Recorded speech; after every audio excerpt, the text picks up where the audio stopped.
Oh, I'm stuck in a loop.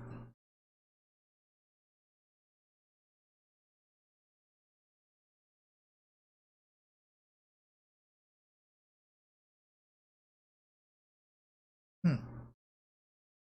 Oh, well, this is why it's the first one. Let's go ahead and okay about that. I'm not gonna restart. I'm just gonna kind of keep it going. I'm also gonna let this one be. Hey, I'm gonna try to edit this one out or edit this one because I think I'm recording from a laptop. So even though y'all might see me skipping around, if I put out an edit version, then I think it'll be okay. But we'll see. We'll see. Okay. So, I'm just going to start from the beginning, just in case. Welcome back to the Ice Cold No Pressure podcast. We are going to be talking today about Microsoft's deal in the last couple of days that has been making some big news in the gaming world. Kind of like the intro better. Um, First off, I'm just going to head and say that they bought ZeniMax. The headliners have been Microsoft bought Bethesda, which is true, but it undersells, in my opinion, the gravity of the purchase that they just made or in the process of making. And although Bethesda is the big dog in a slew of other studios, people probably don't recognize what ZeniMax is on a normal day-to-day basis. I know I didn't. I had to do some research, put my hat on, and check it out. So, just for some clarity, ZeniMax is the parent company of not only Bethesda but a whole bunch of different gaming studios that make well-known franchises and IPs in the last 20 to 30 years. We're gonna get more into those in a minute, but just some fun facts about the whole purchase. They put in $75 billion US dollars in cash apparently, but I don't think that was. I think that was just somebody's creative jargon for that one. But 7.5 billion, and you'll see a lot of comparisons that they bought Minecraft for about two. I think 2.5, 2.7, somewhere in that range. If you want another comparison, bought Disney bought Lucas Arts, Lucasfilms for like four. So the amount of money that they put into this is already getting the wheels churning, saying that this is gonna be more than just a simple purchase. It's gonna be a lot of money coming back in over the next few years. And I'm for it. I'm just gonna go ahead and say I'm not a Xbox fanboy or anything like that. I do own an Xbox, not a Sony right now. That's only because of financial status. I don't I just it doesn't make any sense for me to have both machines right now, unless my girlfriend wants to get one, and then we could say that we got both. But I usually just see my time on the Xbox. I'm not super huge on exclusives, so I don't care. I got a lot of great games that I'm trying to play right now. So as cool as it would be to have it, I just don't have the time nor the money to justify having both platforms in my house. But with that purchase, they had acquired 2,300. This is the cream of the crop per se for a lot of studios. So that's underneath their employment now.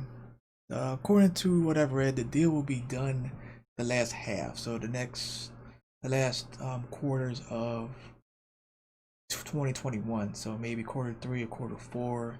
It's gonna be around that August to December range to for that to be ink dried, seal of approval, and officially Bethesda, along with seven other studios, will be Microsoft. So what does this mean other than the fact that they spend buku money, got a whole bunch of talented people? Well, what it means is that Microsoft has now jumped up to 23 studios that they have underneath their belt for making games. And not only just studios, like, in the last few years, been picking up some independents and some well-known ones, like the people that made, I think they call it the K Labs or State Labs. The people that made State of Decay, they picked them up, and some other talented studios. But they've also picked up, like I said, Bethesda, which they have made the Fallout series, the Skyrim series, I believe. Yep, Fallout, Skyrim, and the Elder Scroll games. Not only that, but they picked up ID Software. That's your Quake and your Dooms. And Doom's been making a comeback the last couple years. Quake made a new game the last year. So that style of gameplay is going to be Microsoft's right now. They also have Arcane. If you're familiar with Dishonor, that franchise is on there now, that's impressive. That's a great game, great mechanics, story. The people behind that I feel would do a lot of good in Microsoft. And also Prey, which I didn't get to play, but it has that similar feel to Dishonor. So you kind of get the idea of like the way those games are made and the creative pathway they take. So that's cool. Also, let's see, we have ZeniMax Online Studios, which is where Elder Scrolls Online is created. I think that's the only game they really have underneath their belt, but clearly that's just like the MMO version of Elder Scrolls. So that's going to be something along the lines of probably what they were trying to do with Destiny a few years ago, and to have that acquired and the people that work with it, maybe we could see something with a collaboration that does Halo and them. You know, maybe revisit Destiny, make a new Destiny, or just make a whole new IP altogether. Alpha Dog, which is a mobile unit, they make mobile entertainment for iOS and Android, which I can see that, especially with their platform, especially with Microsoft doing more cloud-based things, which was released today or released in the last week or two. It's official that xCloud is going to have Game Pass games, AAA or whatnot on throughout the cloud, so you don't have to be in your living room or your man cave or your woman cave or your playroom to play their IPs. Now you could be on a bus, which I wouldn't, but you could be on a bus, on a cornfield, you could be on maybe a plane, I don't know, I doubt it, I don't think you could download it, but it could be in another corner of your house if everybody got the TV. So you have access to your games no matter where you at now. As long as you have a good internet connection and a great device to play it on, you have the potential to always be gaming. So that could be a very good move on their part. Machine Games, which made Wolfenstein, that franchise has not stopped apparently. I think the last one they made was New Blood, and before that was Wolfenstein 2, and before that was Wolfenstein. And then you got the classic 3D and 1, 2, 3 and all that stuff. So that's looking good. Tango Gameworks is another studio. Evil Within, that has 2 games right now. I didn't see another franchise or IP with that one, but that's gonna be a part of it now too. So that's cool. Let's see what else. I think that's all except for there's one more called Roundhouse, which was created in 2019. It's a new studio within the ZeniMax family. And think they're making the new game that's coming out that's been getting a little bit of attention is Deathloop, which is kind of like I want to say like an assassination time-based game where you got to kill a certain amount of, I guess, targets that are trying to kill you, but if you don't succeed, you gotta do it over again. So you're in a loop, and you have to figure it out the best efficient way to do it. So I think that might be Roundhouse's studio, but either way, that's a new studio it's not even a year old. I don't think so. That could be where Microsoft could put some special projects in, or have maybe put some independent people from within there to work with them to get what we're going to talk about next is exclusives. So that might be where they kind of mix and mingle. So we're going to get into the stuff where it's pretty much not facts. Everything I just said has been factual. One more thing is they will be having the games to appear in the Game Pass. So the Iconics, which I'm assuming is going to be Doom Eternal, is going to be on there. I'm going to assume, I think Dishonor's already on there, but they're about to take that off. But they might put it back on. Who knows? Prey. Prey is a game I've been wanting to play. I think they took that off too. Was that on there?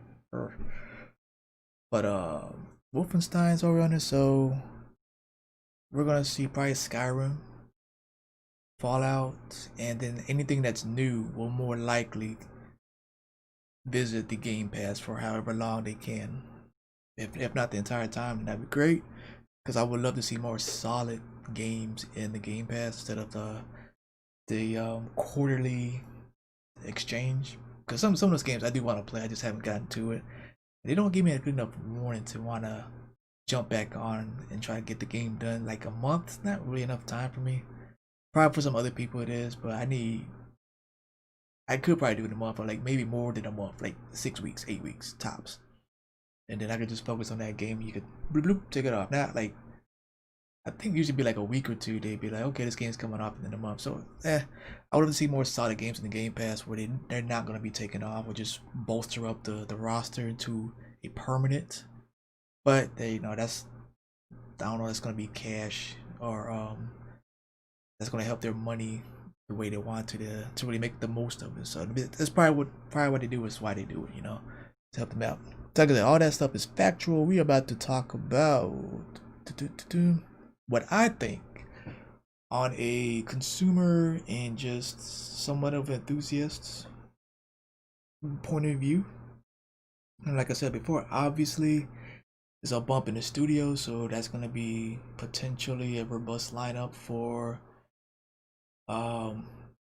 franchises like Doom and Elder Scrolls combined with Microsoft talent. Instead of just them coming to the studio, everybody's right there next to each other. And that's gonna be cool. That's gonna probably show you some different techniques, some different technology, maybe. Maybe there's stuff that they just couldn't show them when they were helping them build games and putting out their thoughts on it. So they have access to whatever Microsoft has, most likely. I would like to say.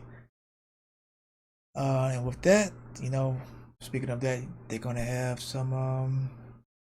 It's gonna be the RPGs. Bethesda's, if we're going back to the big dog, Bethesda has made some pretty good RPGs. Western RPGs, I believe, is what they're more attuned to. And I think that's gonna be cool. I just hope they don't oversaturate it with like a lot of Dooms and a lot of not Dooms, a lot of Fallouts. I do know there's some big ones like Fallout Vegas. They want that for the new generation, which I don't think I really got to invest some time with that. So I might have to go back and play the 360 version pretty soon before they take that off, if they do. But I don't want to see a whole bunch of Skyrims and Fallouts unless it's going to be evolved. If it's going to be in a different way, or take some elements from it. But I don't want to see a whole bunch, because if you look at Prey and Skyrim and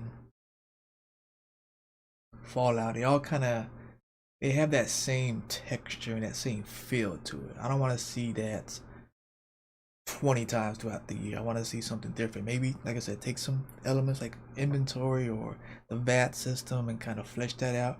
Even Outer Worlds, I think that's what it's called. Some people came from Bethesda and made that game. You could just tell that's just a. I'm not gonna call it a clone because it's fun and it does have some similarities, and they did change some things around to make it their own. But you just look at it, it's like, okay, that looks like it's a Fallout derivative, and I don't want to see that too much. So hopefully they make some new ones. Keep what's working for them, but they have more of an opportunity, I think, to explore about too much of a blowback from it. So we'll see. Well, that'd be cool. All right, here's the big thing. We're going, like I said, this is going to be a 30-minute show. So what? The mama of all question is exclusives. Now, if you listen back to some of my old podcasts and when I talk to Mike, I do not care for the console wars at all. It's I think it's the dumbest the dumbest news ploy that people use in the gaming industry. Cause I don't care, I love my Xbox, but if Xbox were to do some radical shit like they almost did with the Xbox One, where they didn't have the the online opportunity. They're because they're gonna just make it online. I almost went to Sony because I want to play my games offline if I have to. If the power goes out or my internet goes out, I should not be able to play my game. Maybe we don't have the best internet, so why would I want to limit myself just to that? And when they did that, I was about to lose my shit. But they didn't. Lucky them. So, and before Xbox, I was in the PlayStation. I loved it for certain games like fighting games, and fighting games was the main thing I played it on. And some platforms, a lot of platforms were situated on the Sony PlayStation 2 that I just really really really enjoyed. That don't really translate well across all platforms. But I end up kind of just going with Xbox for the most part. I love the controller. I love the interface. It just always felt like a smooth transition or a smooth interaction for me. So I've always just enjoyed playing on the Xbox. So when I hear console wars, I would blatantly just roll my eyes. I think it's just the dumbest thing. It's not like if they win the console wars, Xbox just be like, all right, guys, we'll pack it up and let's go. They still selling like mad games. They're still making billions, maybe trillions of dollars. They're just not making as much as Sony, which as a consumer, who cares? Who cares? Because they're always gonna have enough money to do what they want to do. There's no super duper contract that they're looking at or anything like that. It's just I don't know how it got to this place where the Xbox versus Sony and Nintendo just doing their own thing. Like they just do their own thing. I don't think they even in the console wars really. So they just mind their business and they it's like whatever. So I hate the console wars, and now we're talking more about exclusives the last couple iterations of the system, especially the last generation because Xbox and PlayStation both made like two tiers for like 8 years regarding their the Pro came out for PlayStation, Xbox One X came out for Xbox. So instead of which I actually do not mind that. I already know that Xbox One X was made probably the same time that Xbox One S was made at the very least. And they just trickle it down there. So if you want this one, then want that better interaction and that better entertainment, go up a step.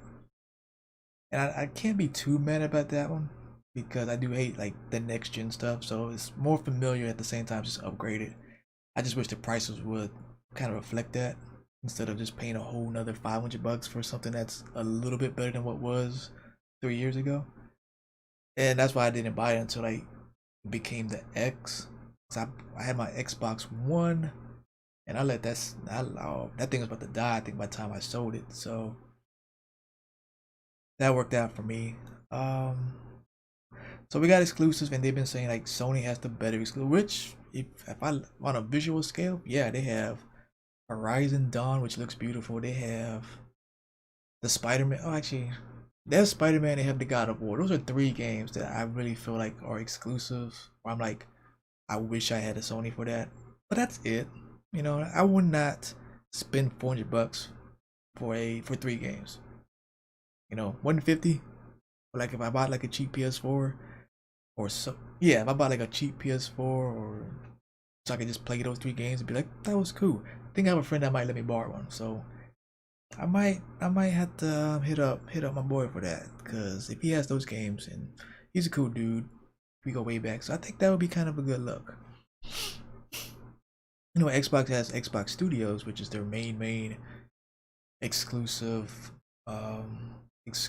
what am I looking for? Exclusive studio where that game is not gonna be out on the on Sony. They have Hellblade coming out. They had Halo, is one of their IPs. What else? What else? What else? What else? I don't know, cause that's how much I don't really care about exclusives. Cause there shouldn't be. It should be like if your platform does a better job, then that should be what drives you. Or if that developer feels more comfortable with that one, then cool. Cause it's gonna show. Like even if you have a developer or studio, like okay, we're gonna make cross-platform stuff, and they're probably gonna be more familiar with one than the other because a lot of these people are traded back and forth. You know, some people came from making the Halo games and they're now with, oh yeah, Ninja Theory. Ninja Theory is on Xbox now, which they made. I think they made the like Dead or Alive and Ninja Gaiden series, and I think I'm talking tangent right now, but also I think they got Platinum Studios, but that's a good look too. Bayonetta. Um, what's another good platinum game I can't think of? It's on the top of my head, tip of my tongue. But anyway, Platinum Studios is like, Bayonetta, and I think some of the Gundam games came from there too. And Metal Gear Rising, I think is definitely, ooh, that was fun too. So I mean, they both got great studios. Um, I've come to the conclusion if I stay on my Xbox, even with the next gen, I'm not gonna be hurt by this exclusive war. And but I am gonna say I don't think Xbox is gonna go the full petty exclusive route just to say that they're gonna try to win this war. Because from what I've seen with Phil Spencer and the way they handle certain business transactions and approach to consumers, it's really all about the accessibility of the console. No, xCloud is a huge proof for that. Game Pass is an even bigger one. Game Pass, which I think I'm gonna leave that for another topic. In fact, let me write that down. Game Pass is something I've always wanted since GameFly. Um, is it as big and expensive as I would have liked? Not really, but at the same time, like, you're not gonna play every game. So what they have for selection is actually pretty good. It's finite, but it's pretty good for a guy like me. I might play anywhere between 10 to 20 hours of gaming a week. And that's this was my college days. That would have been like double that, especially if I wasn't working. So, but for 10 to 20 on a pretty decent week, I can throw down some games. I could really get it.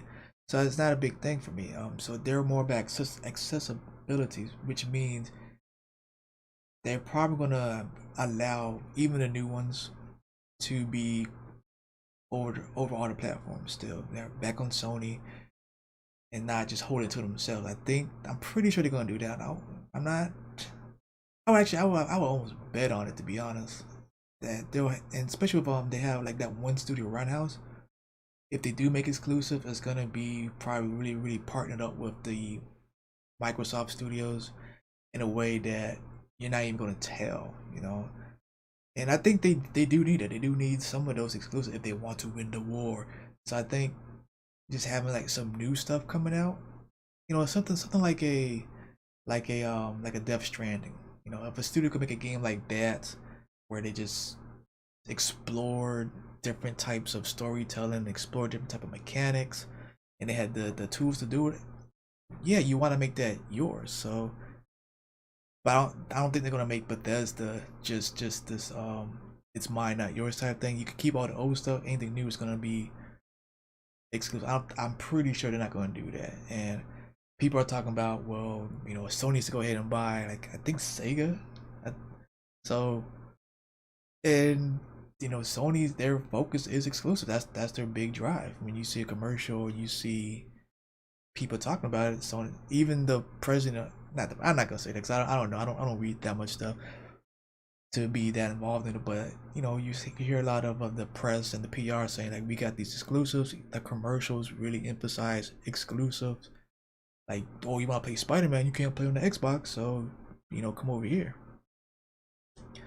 And that's where I feel about that. I think Phil Spencer, since I really love the way he's handled the console. I really love the way he's kind of approached things. I don't know the dude. I don't know if he has any skeleton in his closet, but I do like the man's jargon. I love the way he presents himself about it. It's what I've always wanted with the Xbox especially when they started making, like, they kept leaning towards making it a TV. adventure. Like, oh yeah, you can play your TV. Like, I just want a console to play.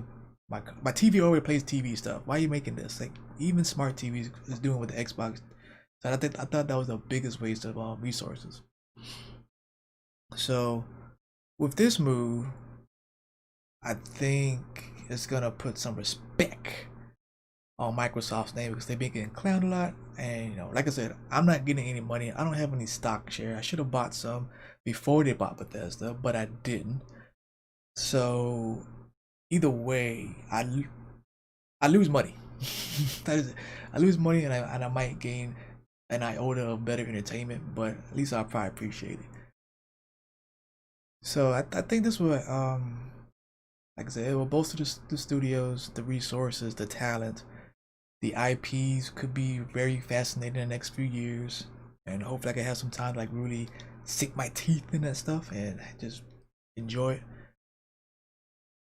And Sony could, Sony is just gonna do what it's want. If Sony buy like Sega and just hold it to themselves, if this was a war of morality, then yeah, Sony would definitely lose that, and then Nintendo's just gonna do what the hell it wants to do because they got the Switch and they got about to make 10 more Switches, iterations of that. So I mean, I'm gonna hold on to my Xbox. I think I'm gonna wait till the new one actually is launched, and I'm gonna talk about why I am not going to get an Xbox Series S or X. I would get the S if I had a couple a couple factors that like I said I'll talk about. Spoiler alert, it's money. But yeah, the next probably the next topic, or maybe the next topic, depending on how the script looks, I might do that one. So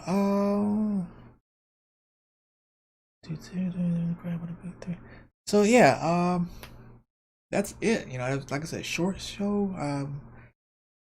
30 minutes in. 10 of those was weird technical stuff, but I got my point across. I want to talk about. I'm just going to reiterate a couple things. ZeniMax was bought by Microsoft, 7.5 billion. That means not just Bethesda, but 7 other studios that had well-known IPs on there and franchises. So now they're going to be on the Game Pass. That's great. Easy said. I mean, easily done for them. It's just going to be Game Pass game, boom, boom, boom. Probably no heavy dealing or contracts or licenses. It's just going to be shipped in, shipped out. I'm hoping Xbox does kind of focus just like 2 or 3 games that are sexy exclusives. Nothing too sexy. Or no, the sexiest. I want the sexiest sexy. So just go ahead and just make the sexiest game. But I know they're not gonna make anything that's been already beloved by all. I know that I know for a fact they're not gonna do that. They'll probably be including some bundles and stuff like that, but they're not gonna keep it away from having it on PlayStation, PC, and stuff like this. It's gonna be still, like I said, it's gonna be accessible to everybody, whether you're on Xbox or Sony or Nintendo or PC or even Stadia. So I think they're gonna play that route. That's the good guy Greg route, and I think that would be the best way to do it, to make them more sympathetic and be more of the hero of the console wars. If I have to say, God, I wish I had some stock. I wish I worked at Microsoft, so that way it wouldn't seem like I'm really trying to ride the pole on this. But I mean, I just love my Xbox. And what else? I think that's pretty it. Hopefully this doesn't start like a new trend of one big company buying like just the biggest they can find and then keeping it to themselves. Because I don't think Xbox is gonna do it. Sony, the way they like to head on exclusives, I think they could do it if they bought a big one, just to be like, haha, we could do it too, but douchier. So that's it, man. This has been the Ice Cold No Pressure podcast. It was good to be back. I actually like this way better because I'm not all over the place, and if I am, it's a contained amount of chaos. So I love it. Am I going to do it every week? I don't know. I'm trying to keep it down to 4 a month. I got my best friend. We do the Josh and Mike podcast. I got my girlfriend, which we're going to do one to Friday or Saturday. We may do it live. and that's our couples co-op. I'm gonna call that the co-op campaign edition, because that's just, I'm doing solo. Then one third we'll do a co-op campaign edition of the podcast, and we'll probably talk a little bit about this, but we're mostly going to talk about some stuff that she's been doing. I think she's been trying to get back in the game, and so we'll focus on her thoughts, and I'm just going to chirp in, and that'll probably be a good little talk. Either way, guys, it's 11 o'clock, so I am done. I will see you guys. Other than this weekend, I'm gonna decide. I was thinking about doing two a month solo, but if I can keep it to the 30 minutes, then I'm good. So either way, everybody have a good night. Please stay motivated, stay safe, be cool, and I will catch you guys later on.